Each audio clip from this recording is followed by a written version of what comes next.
أعوذ بالله من الشيطان الرجيم بسم الله الرحمن الرحيم سچمچ ہونے والی، وہ سچمچ ہونے والی کیا ہے؟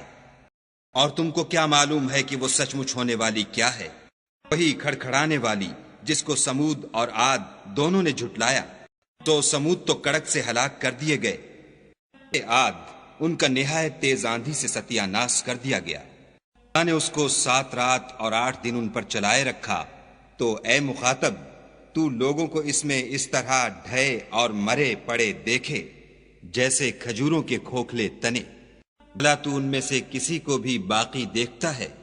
اور فرعون اور جو لوگ اس سے پہلے تھے اور وہ جو الٹی بستیوں میں رہتے تھے سب گناہ کے کام کرتے تھے۔ انہوں نے اپنے پروردگار کے پیغمبر کی نافرمانی کی تو خدا نے بھی ان کو بڑا سخت پکڑا۔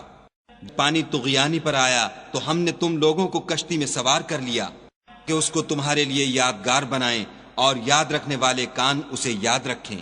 جب سور میں ایک بار پھونک مار دی جائے گی اور زمین اور پہاڑ دونوں اٹھا لیے جائیں گے، پھر ایک بارگی توڑ پھوڑ کر برابر کر دیے جائیں گے۔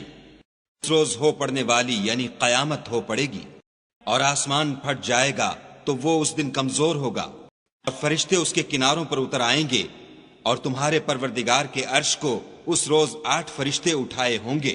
اس تم سب لوگوں کے سامنے پیش کیے جاؤ گے اور تمہاری کوئی پوشیدہ بات چھپی نہ رہے گی۔ جس کا اعمال نامہ اس کے داہنے ہاتھ میں دیا جائے گا وہ دوسروں سے کہے گا کہ لیجئے میرا نامہ اعمال پڑھیے، یقین تھا کہ مجھ کو میرا حساب کتاب ضرور ملے گا۔ بس وہ شخص من مانے عیش میں ہوگا، یہ اونچے اونچے محلوں کے باغ میں، ان کے میوے جھکے ہوئے ہوں گے۔ جو عمل تم ایام گزشتہ میں آگے بھیج چکے ہو اس کے صلے میں مزے سے کھاؤ اور پیو۔ اور جس کا نامہ اعمال اس کے بائیں ہاتھ میں دیا جائے گا وہ کہے گا اے کاش مجھ کو میرا اعمال نامہ نہ دیا جاتا اور مجھے معلوم نہ ہوتا کہ میرا حساب کیا ہے۔ اے کاش موت ابد الآباد کے لیے میرا کام تمام کر چکی ہوتی۔ آج میرا مال میرے کچھ بھی کام نہ آیا، میری سلطنت خاک میں مل گئی۔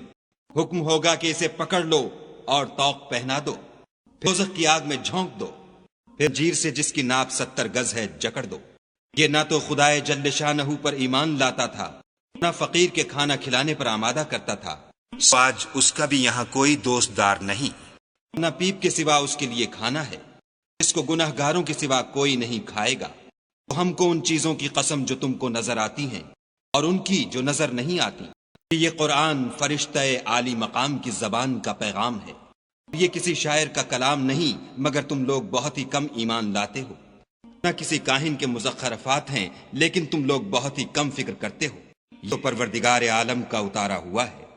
یہ پیغمبر ہماری نسبت کوئی بات جھوٹ بنا لاتے تو ان کا داہنا ہاتھ پکڑ لیتے، ان کی رگے گردن کاٹ ڈالتے، پھر ان میں سے کوئی ہمیں اس سے روکنے والا نہ ہوتا۔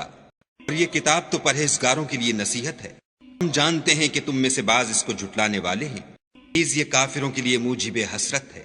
کچھ شک نہیں کہ یہ برحق قابل یقین ہے۔ تم اپنے پروردگار عز و جل کے نام کی تنزیہ کرتے رہو۔